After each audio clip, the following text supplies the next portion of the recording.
Night over the home islands. March 9th, 1945. Tokyo Bay, Honshu. Just after midnight. The sea below is black glass, broken only by the pale wake of a lone patrol boat crawling along the coast. Above it, the sky is layered and restless. Thin clouds drift at 20,000 feet, catching faint moonlight. Higher still, beyond where most Japanese fighters can climb, the air hums with a sound no one on the ground can hear yet. A distant, steady thunder, like a storm moving against the wind. Inside a wooden radar shack on the outskirts of Tokyo, Petty Officer Second Class Kinji Watanabe leans closer to his scope. The room smells of hot dust and ozone. Vacuum tubes glow dull orange along the walls. The rotating sweep line crawls across the circular screen, painting the familiar coastline, the usual clutter of fishing boats, the static ghosts that appear and vanish every night. Tonight something is wrong. At first it looks like noise. Smudges bloom and fade at the edge of the display. Too high, too fast. Watanabe taps the glass with his knuckle, then checks the calibration knobs. The return does not sharpen. It stretches, thins, then disappears entirely. He glances at the clock. 07 hours. Another operator mutters that the set is drifting again. These early warning radars are temperamental machines, built under shortages, patched together as American bombs have cut supply lines. They break often. Everyone here has learned to distrust them. Watanabe adjusts the gain, then the range. For a second, faint dots flicker into view. Too many. Dozens, maybe more. They are not coming in low like carrier aircraft. They are not coming straight in from the ocean like before. They seem to be sliding along the edge of the scope, slipping between coverage zones. Then they are gone.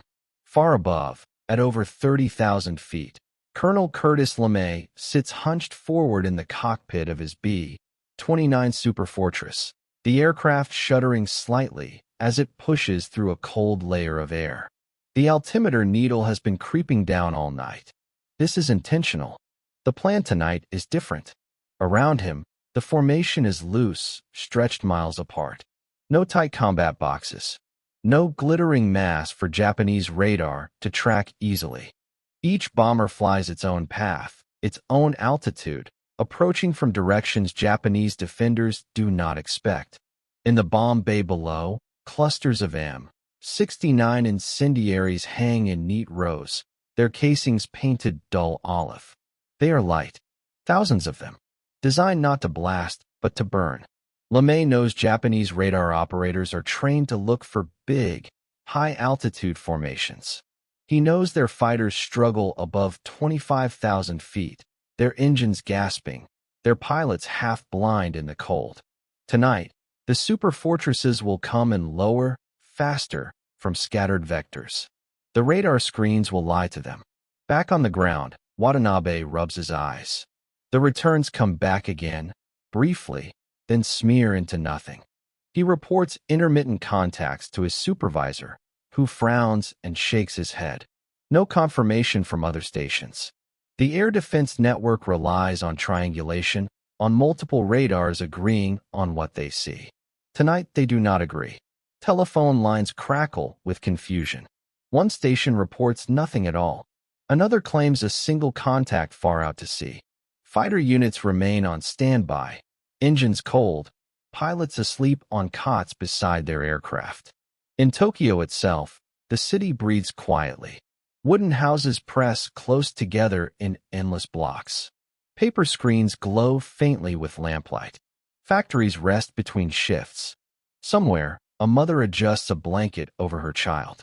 At 0:28 hours, the first B-29 reaches its initial point. The bombardier checks his stopwatch. Wind drift is minimal. The aircraft shivers as the bomb bay doors open, cold air roaring inside. Below, Watanabe's screen blooms white. Not dots, not noise. A sudden wash of interference that floods the display. He pulls his headphones tight, listening for instructions, for confirmation that others see it too. Then the phone rings. The voice on the other end is shouting now. Visual reports from the coast. Engines in the sky. Too many to count. Outside, searchlights snap on, stabbing upward through the haze. They wave blindly, searching for something already overhead. The first incendiaries fall not as a single thunderclap, but as a soft, spreading hiss, like rain starting on dry leaves. Watanabe runs to the door of the shack. In the distance, beyond the dark line of the city, the horizon begins to glow. Red, then orange, then white. The radar was not broken. It was already too late. Blind eyes and high-altitude shadows. March 9th, 1945. Tokyo. 0:40 hours. The first fires spread faster than anyone expects. Incendiaries punch through rooftops and burst inside rooms, spinning and vomiting flame. Tatama mats ignite instantly.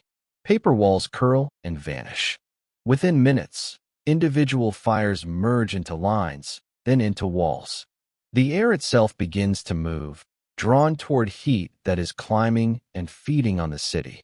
From the radar shack, Watanabe can see the glow now, reflected low on the clouds. The scope behind him is useless, its display overwhelmed by interference and clutter. He hears aircraft engines clearly now, a deep, rhythmic thunder that seems to come from everywhere at once.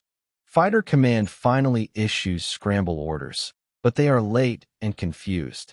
Pilots run across darkened airfields pulling on flight gear, cursing as engines sputter to life. The climb is brutal. Loaded interceptors strain upward, propellers biting thin air. Above them, the superfortresses are already turning away, empty bomb bays rattling as doors close.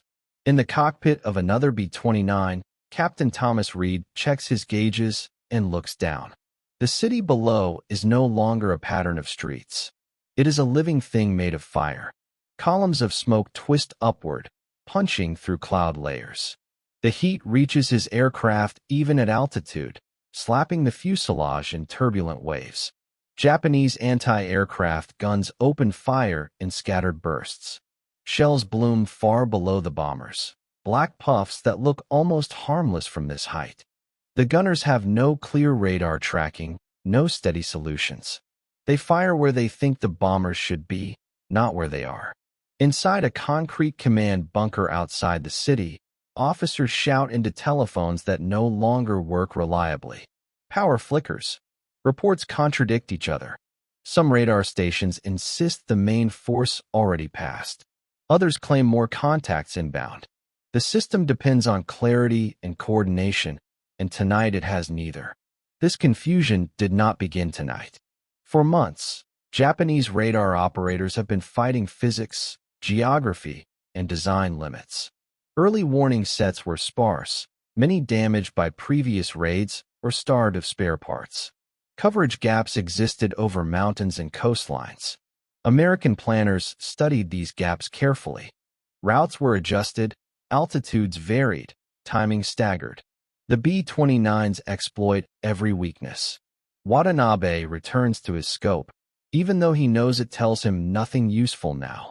He adjusts the sweep again out of habit. The screen fills with static and ghost echoes from fires below, heat distorting the air and confusing the signal. Radar, once meant to see, has been blinded by what it failed to stop. Outside, the wind strengthens. Flames draw oxygen inward, creating a firestorm. People flee into streets that turn into furnaces. Others dive into canals and rivers, pressing faces into foul water to escape the heat. Above it all, bombers drone onward, each crew focused on instruments, headings, survival. Colonel LeMay's aircraft banks gently to the south. He does not look back. The mission parameters are clear. Maximum damage. Minimum losses. Radar failure is not an accident. It is part of the equation. Japanese fighters finally reach altitude where they can see the bombers. A few make firing passes, tracers arcing upward. One B-29 takes hits, limps away trailing smoke. Most are untouched. There are too many bombers and too little coordination. Without radar guidance, intercepts are improvised and ineffective. By 2 o'clock hours, the main force is gone. Tokyo burns unchecked. Watanabe steps outside again as dawn begins to creep in. The sky is stained brown and red. Ash falls like snow, coating his uniform, sticking to his hair and eyelashes. He feels no sense of failure yet, only disbelief. The machines told him nothing. The sky betrayed him. Later, investigators will ask why warning was so poor. Why fighters were not in position. Why guns fired blind. The answers will be technical, procedural, buried in reports. But the truth is simpler. The enemy learned how Japan watched the sky, and then learned how to walk where it was not looking. The radar that could not see. March 10, 1945. Dawn. Eastern Honshu. Morning reveals what night concealed. From hills overlooking Tokyo, entire districts are gone. Not damaged. Gone. Streets end in fields of ash. Steel frames of factories twist upward like exposed ribs. Smoke rolls low and thick, carrying the smell of burned wood, oil, and something harder to name. Inside surviving radar stations, officers begin the post-action ritual. Logs are pulled. Timings are compared. Operators replay the night frame by frame, arguing over faint marks and missed contacts. Petty Officer Watanabe sits quietly at the back of the room. His notes are sparse. Intermittent high-altitude returns. Unstable bearings. Interference coinciding with fires. He knows how it will read in the final report. Equipment malfunction. Atmospheric conditions. Operator fatigue. No one will say what everyone already suspects. The radar did exactly what it was capable of doing, and nothing more. Japanese early warning radar in 1945 is a fragile shield. Sets like the Type A and Type B operate on limited wavelengths, vulnerable to ground clutter, weather, and altitude effects. They struggle to distinguish large formations from background noise, especially when those formations are dispersed. When American bombers fly in predictable streams, radar can give warning. When they scatter, descend, and approach from multiple angles, the picture dissolves. American planners know this. Across the Pacific, analysts pore over captured documents and reconnaissance photographs. They map radar coverage arcs, note blind zones, calculate reaction times. Each raid is adjusted to test a response. Each successful penetration teaches a lesson. By the time Tokyo burns, the Superfortress campaign is no longer just about bombs. It is about information. Weeks later, another raid forms over the Marianas. This time the target is Nagoya. The approach is different again. Some aircraft fly high, others low. Timing is staggered to fracture the radar picture. Feints draw defenders north while the main force slips in from the east. In a radar hut near ISE Bay, an operator stares at a scope filled with uncertain echoes. He reports possible contacts. Confirmation never comes. Command hesitates. Fighters remain grounded until visual sightings confirm the threat. By then, bombs are already falling. Japanese pilots grow frustrated. Many describe climbing toward empty sky, guided by guesses instead of vectors. Fuel burns away uselessly. Engines overheat. When they finally see B-29s, they are often alone, attacking without coordination, firing a few bursts before diving away. Anti-aircraft batteries suffer the same fate. Radar-directed fire requires stable tracking. Without it, gunners fire barrage patterns, hoping altitude and luck will do the rest. Sometimes it works. Often it does not. Back in Tokyo, civil defense officials struggle to adapt. Sirens sound late or not at all. Evacuation plans fail when warning comes minutes before impact. Public trust erodes. People stop believing the sky can be watched. Watanabe transfers to a new station outside Yokohama. New equipment arrives, slightly improved, but spare parts are scarce. Training is rushed. American raids continue, relentless and methodical.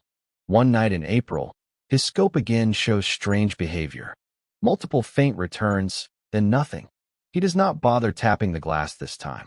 He reports immediately. The response is the same. No confirmation.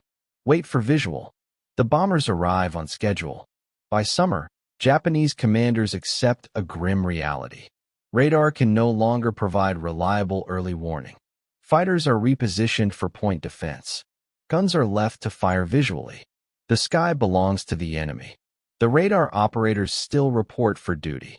They still sit before glowing screens in dark rooms. But their role has changed. They are no longer sentinels. They are witnesses. And every time the scope blooms with static and heat haze, they remember the night they thought the machine was broken and learned instead that the war had moved beyond it. Learning to slip through the sky. June 5, 1945. Tinian Island, Western Pacific. 1820 hours.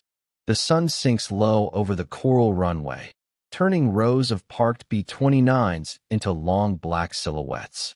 Ground crews move with practiced speed, shirts dark with sweat, hands blackened by oil and dust. This is no longer an experimental war. Every motion here has been refined by months of trial, error, and blood. Inside a briefing hut, pilots listen while an intelligence officer traces lines across a large map of Japan. The routes do not resemble anything taught early in the campaign. No straight bomber streams. No single approach axis. Instead, thin pencil lines snake in from different directions, converging only at the last possible moment. The officer points to shaded arcs on the map. Known radar coverage. Gaps created by terrain. Zones degraded by previous attacks. This is where they will not see you. Colonel LeMay stands at the back, arms crossed, jaw set. He has pushed his crews hard, lowered altitudes, accepted turbulence and risk in exchange for accuracy and surprise. Radar failure on the Japanese side is not luck. It is pressure applied until a system cracks. The briefing ends. Crews disperse. Engines will start in less than an hour. That same evening, across the ocean, Japanese radar operators take their positions. Many are young. Some have been doing this job for less than a year. Training manuals are outdated. The enemy changes tactics faster than doctrine can follow. In a station north of Osaka, a senior operator lectures his crew. He warns them not to dismiss faint contacts, not to assume malfunction. He knows how this ends if they hesitate, but he also knows what happens if they cry wolf too often. At 2240 hours, his scope shows a thin line of returns at extreme range. High altitude. Fast. He reports it up the chain. Another station sees nothing. Command delays. 30 minutes later, multiple echoes appear, then smear into clutter as bombers descend and spread. Fighters are ordered up, but fuel shortages limit climb time. Only a handful reach altitude before the bombers pass. Above, American crews feel the difference. Less flak. Fewer interceptors. The silence on the intercom between callouts stretches longer. When bombs fall, there is little resistance. Captain Reed watches the city below flicker with the first fires and thinks of the briefings months earlier, when radar was still considered a serious threat. That threat feels distant now, blunted by repetition. Japanese commanders begin experimenting with countermeasures. Radar stations are relocated. Mobile sets are hidden in valleys. Visual observers are deployed on rooftops and hills, armed with binoculars and telephones. It is a return to older methods, slower and less precise. Nothing restores the lost minutes. The B-29s come at night, in daylight, in all weather. Sometimes high, sometimes low. Sometimes alone, sometimes in waves. Every variation forces the defense to guess. In a Yokohama shelter, Watanabe listens as bombs fall again. He has been reassigned twice, chasing equipment that never seems to arrive in full. He thinks back to training, to lectures about technology changing war. Radar was supposed to be Japan's eye in the dark. Now the dark belongs to the bombers. By July, the pattern is unmistakable. Cities burn one by one. Industrial output collapses. Radar reports grow shorter, more resigned. Early warning becomes late warning. Late warning becomes record keeping. The Americans no longer need to fool the screens. They have already broken the system behind them. When the sky stops answering. July 16th, 1945. Northern Kyushu. 1:10 hours. The radar hut stands on a low ridge overlooking fields that once grew rice. Now the paddies are dry, their irrigation canals cracked and empty. Inside, the hum of the generator is uneven, coughing as fuel quality worsens. The scope glows pale green. It sweeps steady, patient, indifferent. Petty Officer Watanabe has learned not to expect clarity. He watches the screen as he has every night for months. Coastline. Static. Occasional fishing boats. Nothing that looks like a formation. Nothing that demands a call. Then the faint returns appear. They are barely there. A thin arc at maximum range, fragmented and inconsistent. Watanabe feels the familiar tension rise in his chest. He reports it immediately, his voice calm, professional. He has learned that urgency without proof carries no weight. Command acknowledges. They ask for confirmation. There is none. Within 20 minutes, searchlights bloom in the distance. Guns open fire blindly, the dull thump of flak echoing across the countryside. The bombers were real after all. They always are. This time the target is not a city but an industrial node, a factory complex that feeds other factories. The fires are smaller, contained, but no less final. Production stops. Workers scatter. Another thread in the web snaps. Japanese air defense doctrine collapses quietly, without a single decisive moment. There is no order that says radar is no longer trusted. It simply fades from decision-making. Fighters are launched based on sound, sight, and intuition. Guns fire when engines are heard overhead. Watanabe is ordered to continue logging contacts anyway. Data must be preserved. History must have a record, even if it is a record of failure. Across the Pacific, American intelligence reads captured reports and intercepts. They note the shift. Radar warnings arriving later. Scrambles growing fewer. Resistance thinning. The conclusion is clear. The enemy's eye is blind. In the final weeks of the war, raids become almost routine. Crews talk more freely on intercom. Some listen to music piped through headsets. The fear is still there, but it is dulled by familiarity and the absence of opposition. Below, civilians no longer look to sirens for safety. Many sleep in clothes, bags packed, resigned to flight rather than warning. The sky gives no notice. Fire simply arrives. On one August night, Watanabe steps outside during an all-clear that feels meaningless. The stars are visible again, sharp and cold. He wonders how something so vast and empty can carry so much destruction. He thinks of the radar screen inside, of how it once seemed magical, able to see beyond human sight. Now it feels like a relic, outpaced by an enemy who learned faster. When the end comes, it does not arrive on his scope. It arrives as silence. No more engines. No more fires. No more calls to report. The radar finally shows nothing, and for the first time, that emptiness is real. After the screens go dark. August 15th, 1945. Honshu. Morning. The announcement comes over loudspeakers, crackling and uneven, carried by wires that have survived where cities have not. The emperor's voice is distant, formal, restrained. Many listening do not fully understand the words, only the weight behind them. The war is over. At the radar station, no one moves at first. The generator still runs. The scope still turns. Habit keeps the room alive for several minutes after purpose has vanished. Petty Officer Watanabe reaches out and switches the set off. The green glow collapses into a thin line, then disappears. The hum fades. For the first time since his training began, the sky is not something he is required to watch. Outside, the air is clear. No contrails. No distant thunder of engines. Just cicadas and wind moving through grass that has grown back where bombs once fell. In the weeks that follow, American occupation forces arrive. They tour airfields, gun sites, command bunkers. They study radar installations with professional curiosity, photographing screens, antennas, wiring. To them, these systems are not mysterious. They are familiar, limited, already obsolete. One American officer explains to a Japanese counterpart how dispersed formations defeated tracking, how altitude changes blurred returns, how firestorms themselves interfered with signals.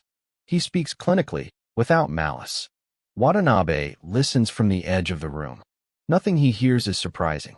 Later, as reports are written and equipment cataloged, the story becomes clear in hindsight. Japanese radar did not fail because operators were careless or unskilled. It failed because it was asked to do more than it was built for, against an enemy who learned its limits and exploited them relentlessly. The Americans never needed to destroy the radar stations entirely. They only needed to make them unreliable. By the time bombs fell on Tokyo, Nagoya, Osaka, and dozens of other cities, the real damage had already been done in the air. The warning system had been outpaced. The defenders were reacting to shadows. Years later, historians will write about firebombing tonnage, casualty numbers, industrial collapse. Fewer will write about men in dark rooms staring at glowing circles, trying to decide whether faint marks were real or imagined. Watanabe returns home to a city he barely recognizes. He finds work far from military technology. Sometimes, late at night, he remembers the sweep of the radar, the slow rotation, the hope that clarity would appear if he just adjusted the controls enough. He understands now that the screen was never broken.